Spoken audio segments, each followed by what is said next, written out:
nom du Père et du Fils et du Saint-Esprit. Amen. Chers frères et sœurs en Christ, dans ce deuxième dimanche de la Pentecôte, nous venons d'entendre deux saintes écritures de lecture, d'une part l'épître et d'autre part l'évangile. L'épître de ce jour est très intéressante. Elle nous parle de la foi et de la loi. Et elle nous explique finalement que nous devons faire preuve d'un grand discernement. Il y en a qui ont reçu la loi, c'était le cas des Juifs. Ils avaient reçu la loi et ils essayaient d'être bons observants. Mais certains étaient de bons observants et d'autres un peu moins. Il y en a qui avaient entendu la loi, puis il y en a qui la respectaient. Et la justification ne sera pas la même, c'est ce que nous dit l'Écriture, pour les deux. Mais il y en a qui ne sont pas juifs, qui sont des gentils, et il y a eu tout un débat, nous le savons, au début du christianisme, notamment entre Paul et d'autres apôtres, à ce propos. Et les gentils, ils n'ont pas reçu la loi, parce que ça veut dire qu'ils seront condamnés systématiquement. C'est pas ça que nous dit l'Épître. L'Épître nous dit que nous avons tous reçu en nous une loi qui nous est naturelle. Et c'est cette loi que nous allons respecter. Et si nous la respectons, nous serons justes.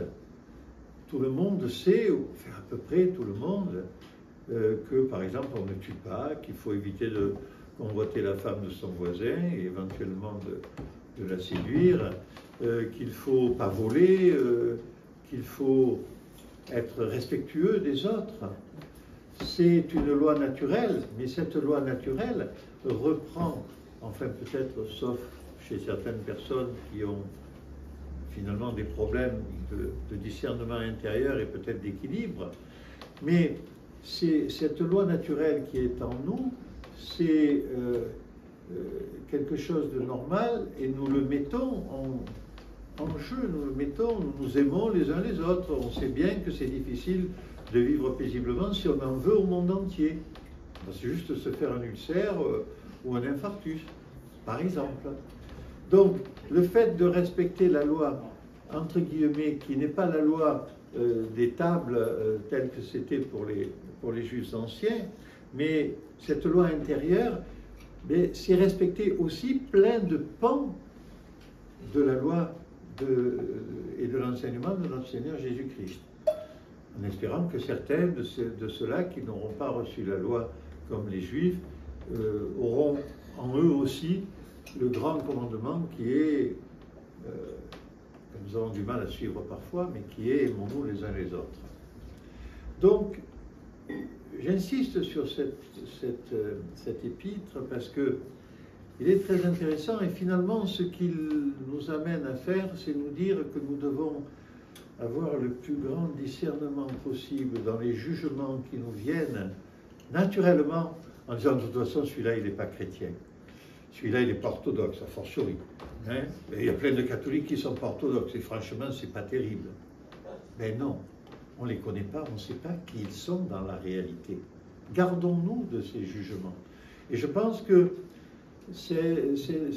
la lecture de cette épître ouvre finalement la miséricorde à tous, et nous savons qu'il y aura peut-être dans le royaume des gens qui n'auront pas été chrétiens, mais qui auront été de vrais chrétiens dans ce qu'aura été leur vie, la générosité, l'amour pour les autres, le renoncement à des parties d'eux-mêmes, le don, la charité, enfin toutes ces choses-là. Et cela, voilà. Alors, gardons-nous de tout jugement sur les autres, au moins autour des choses de la foi. Bien sûr, si nous voyons quelqu'un qui se comporte mal, nous viendra à l'esprit qu'il se comporte mal. Ce n'est pas pour ça que nous devrons développer pour dire oui, mais ça ne m'étonne pas parce qu'il doit être aussi comme ci, comme ça, comme ça. Ça, on sait qu'on rentre dans le péché très facilement et on y arrive assez facilement. Hein? On y arrive assez facilement, croyez-moi.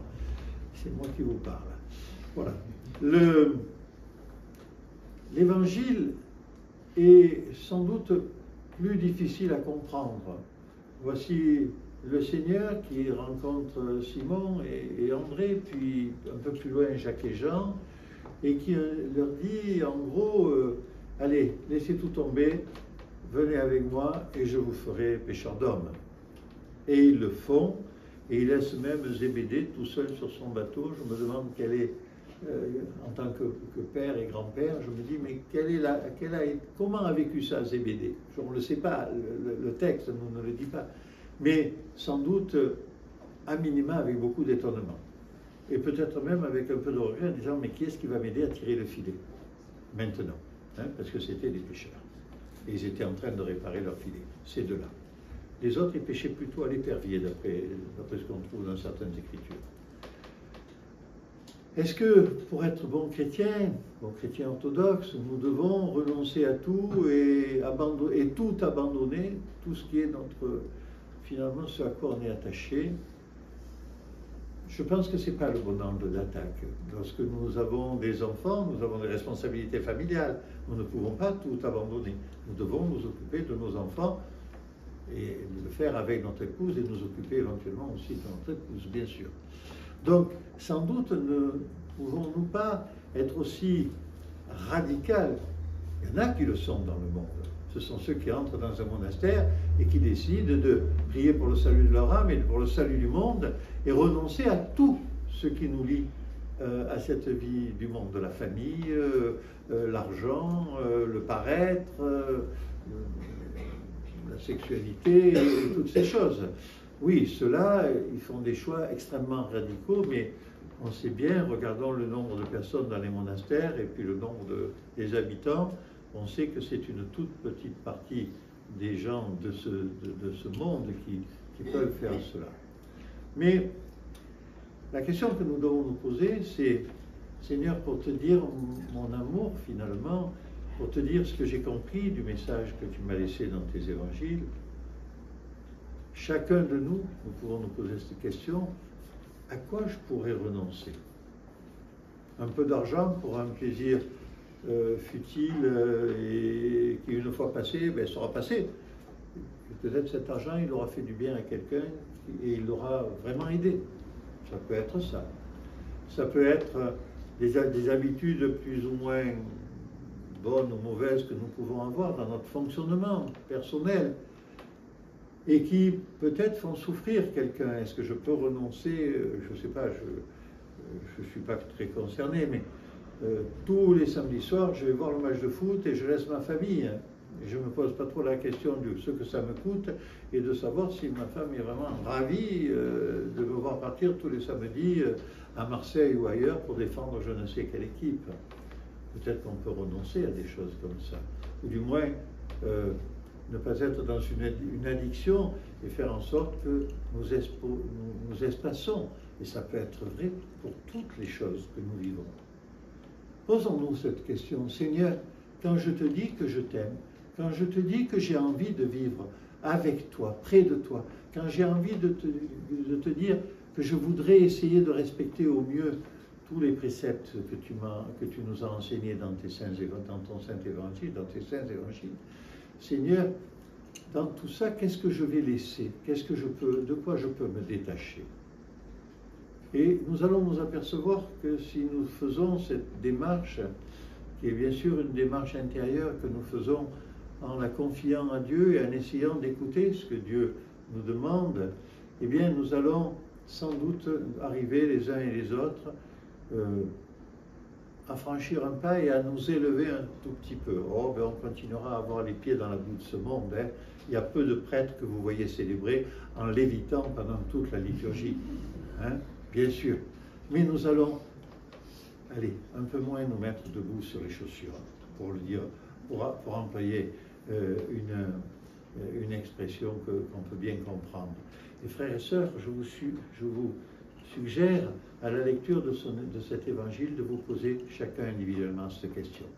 Et elle est très individuelle, cette question. Je n'ai pas besoin d'en parler à ma femme, à mes enfants ou aux voisins. C'est au fond de moi que je dois décider. Et je déciderai finalement comment je vais suivre vraiment Jésus, tout simplement et sans aucun orgueil, avec beaucoup d'humilité, parce que je le ferai simplement pour la gloire du Père, du Fils et du Saint-Esprit.